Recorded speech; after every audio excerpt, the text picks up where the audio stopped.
SQ3R. What is SQ3R? S stands for survey. Q stands for question. First R stands for read. Second R stands for recite. And third R stands for review. Survey. Look through the assignment. Or skim through the pages. For example, if you have a lot of pages to read, first you could skim through the pages so you get to know the important points. Questions. Turn the heading into questions. Raise questions before starting. When you are reading your lesson, you should have headings for each chapter.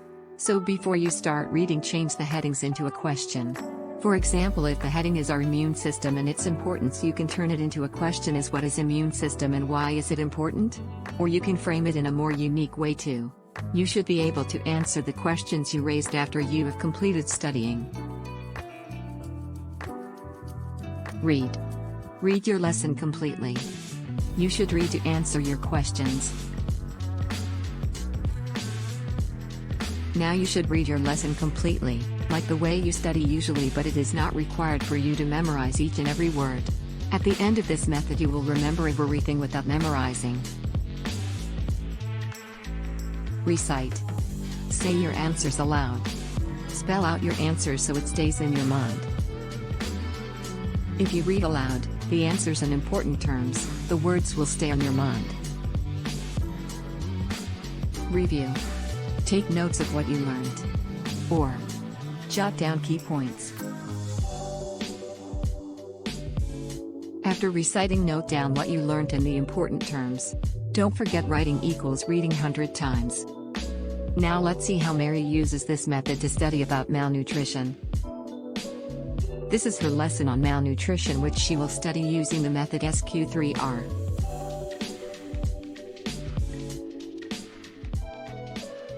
The first step is survey. Let's skim through the pages.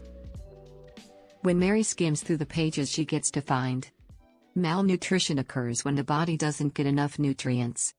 People under poverty line and children addicted to junk food are mainly malnourished. The second step is questions.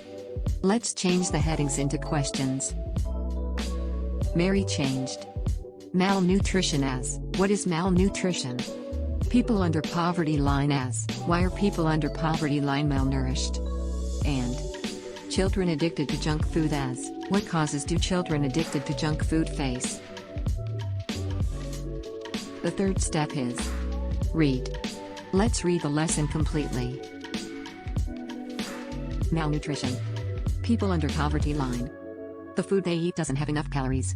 Without enough nutrition, many poor people become weak and ill. Some even die due to the same.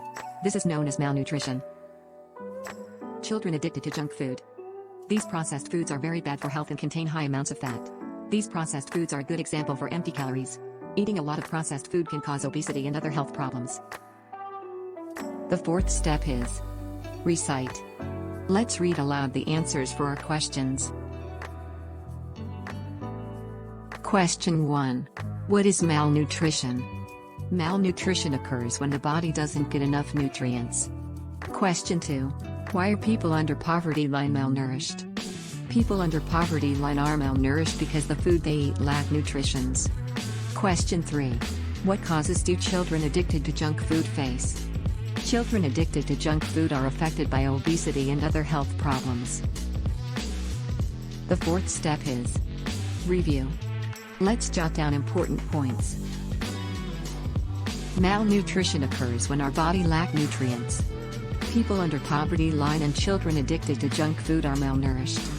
The food people under poverty line eat doesn't have enough nutrients. The processed food children addicted to junk food eat is very bad for health. These processed food are a good example for empty calories. These processed food can cause obesity and other health problems.